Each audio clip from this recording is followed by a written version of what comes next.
اعوذ باللہ من الشیطان الرجیم بسم اللہ الرحمن الرحیم ربی یسر ولا تؤثر وتمم بالخیر۔ السلام علیکم ورحمۃ اللہ وبرکاتہ۔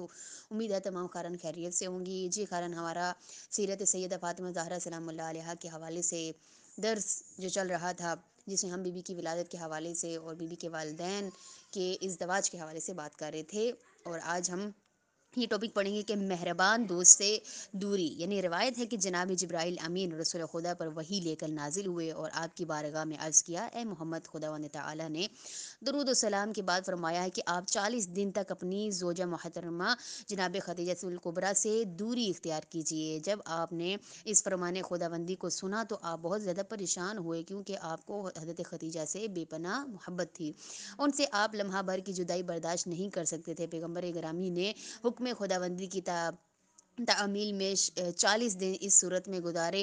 آپ دن کو روزہ رکھتے اور رات کو اللہ کی بندگی و عبادت کرتے، اور اس سے راز و نیاز کی باتیں کرتے۔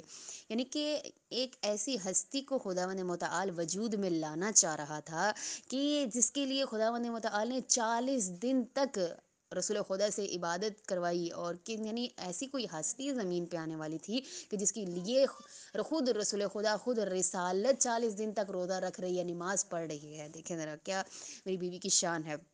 پھر دیکھیے کہہ رہے ہیں کہ انہی ایام خلوت میں آپ نے ملکہ اسلام و نبیلہ اہل بیت کی طرف حضرت عمار یاسر کے ذریعے پیغام بھیجا کہ آپ میری اس دوری کا یہ خیال نہ کرنا کہ میں آپ سے ناراض ہوں، یعنی حضرت خدیجہ کو کہہ کر بھیجا، یا میرے دل میں آپ کے لیے کوئی کدورت پیدا ہو گئی ہے، یا کوئی اور بات ہے۔ نہیں، بلکہ اللہ نے مجھے حکم دیا ہے کہ میں آپ سے دور رہ کر اس کے فرمان کی تعمیل کروں۔ میری اس دوری کی نیکی کے علاوہ کچھ اور نہ سمجھنا، کیونکہ خداوند تعالیٰ اپنے ملائکہ مقربین میں روزانہ کئی مرتبہ آپ کے لیے فخر و مباحات کرتا ہے۔ ماشاءاللہ، جب رات چھا جائے تو اپنے گھر کا دروازہ بند کر لینا، استراحت کے لیے اپنا بستر بچھا لینا، حضرت فاطمہ بنت اسد کے خانہ اقدس میں مصروف عبادت ہوں۔